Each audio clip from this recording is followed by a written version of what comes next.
Today we're going to be looking at Fidelity's cash management account and why a lot of people are leaving their bank accounts for it.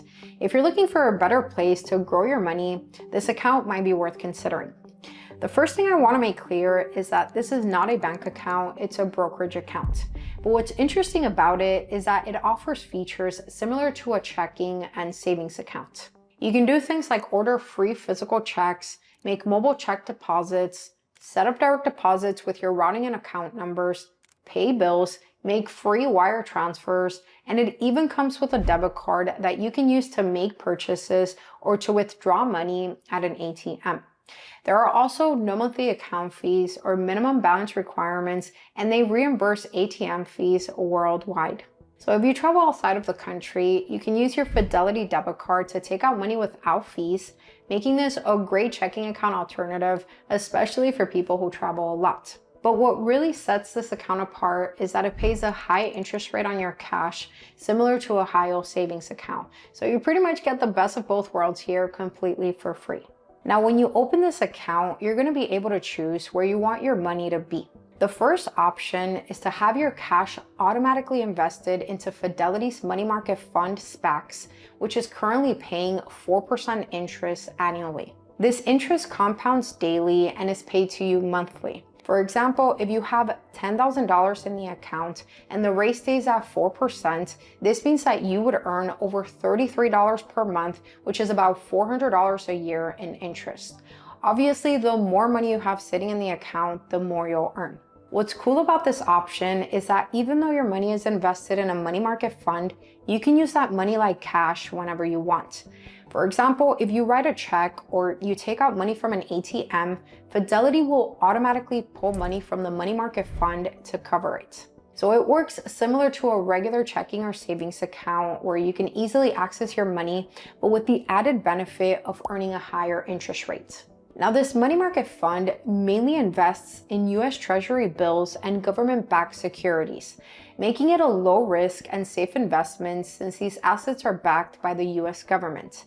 So even if something extreme were to happen, the government would most likely step in to fix things and protect investors. Your money is also protected by the Securities Investor Protection Corporation, which protects stocks, bonds, and other securities if a brokerage firm goes bankrupt and assets are missing. To be exact, they cover up to $500,000 in securities, including a $250,000 limit for cash held in a brokerage account. However, money market funds aren't completely risk-free.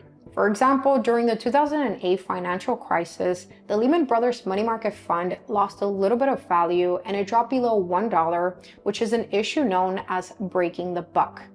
The good news is that investors got all of their money back, so they didn't actually lose any money. So overall, this is a pretty safe option. Just remember that although it is rare, events like these could happen during a major financial crisis. Now, if you don't want to go with the money market fund, you can choose this FDIC insured option instead. Normally, FDIC insurance protects your money up to $250,000 per person per bank. But since Fidelity is a brokerage, they work with multiple banks to store your money. So instead of $250,000, you'll be getting up to $5 million in protection. How it works is that if you deposit more than $250,000, they'll spread the rest of the money across their partner banks so that all your money is protected. The only downside here is that the money you put in this account will only earn you 2.21% interest annually. Although that's much higher than what traditional checking and savings accounts offer, it's much lower than what high-yield savings accounts currently pay. So if I had to choose, I'd go with a money market fund instead since it earns more interest. But if you plan to deposit millions of dollars, then the FDIC insured option might be better for extra protection. Keep in mind, you can always switch between the two at any time.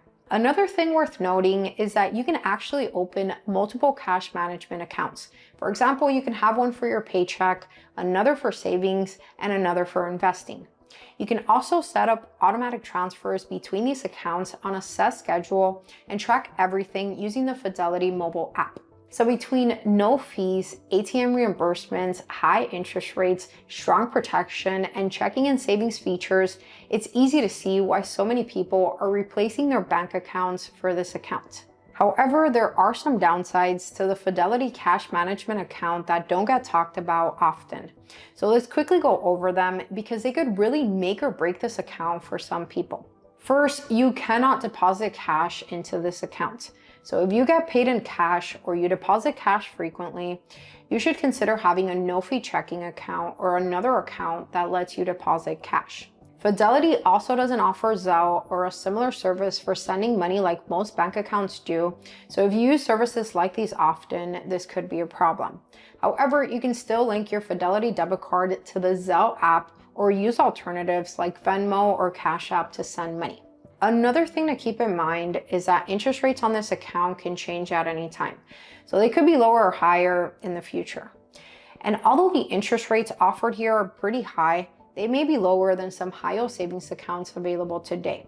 So if maximizing interest is your top priority, you might want to look for a different account that offers a higher interest rate. I actually recently made a video on the best high-yield savings accounts of 2025, so if you want to learn more about those accounts, feel free to check this video out next.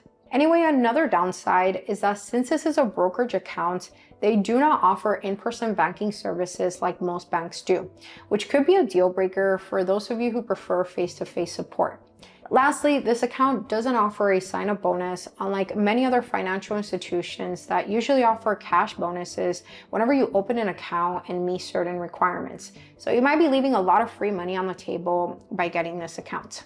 For example, SoFi combines both checking and savings features into one account, offering 3.8% interest on savings and 0.50% on checking. Plus, you can get a limited time sign-up bonus of up to $325 when you set up direct deposit and receive a qualifying amount by using the link in the description. Yes, direct deposit is required to earn the higher interest rate and get the bonus, but for a lot of people, it's totally worth it considering everything the account offers, including no account fees, free checks, FDIC insurance up to $2 million, a debit card with cash deposit and withdrawal options, the ability to get paid up to 2 days early, the option to set up savings buckets, and you can even track your spending, savings, and credit score all in one place. So make sure to compare all your options. Overall though, I don't really think these downsides will be a deal breaker for most people. And I can see how Fidelity's cash management account could be an amazing bank account alternative, especially for people who already use Fidelity and want to manage their cash and investments in one place. Just remember that what works for someone may not work for someone else. So just because some people are switching to this account doesn't mean it's the best choice for you. So again, compare your options and go with what works best for you. With that being said, let me know what you guys think about this account down in the comments. And if you found value in this video, you might also find value in my free newsletter where I cover everything from credit scores and credit cards, debt management, bank accounts, real estate, investing, and much more. Thanks for watching, and I'll see you guys on the next one.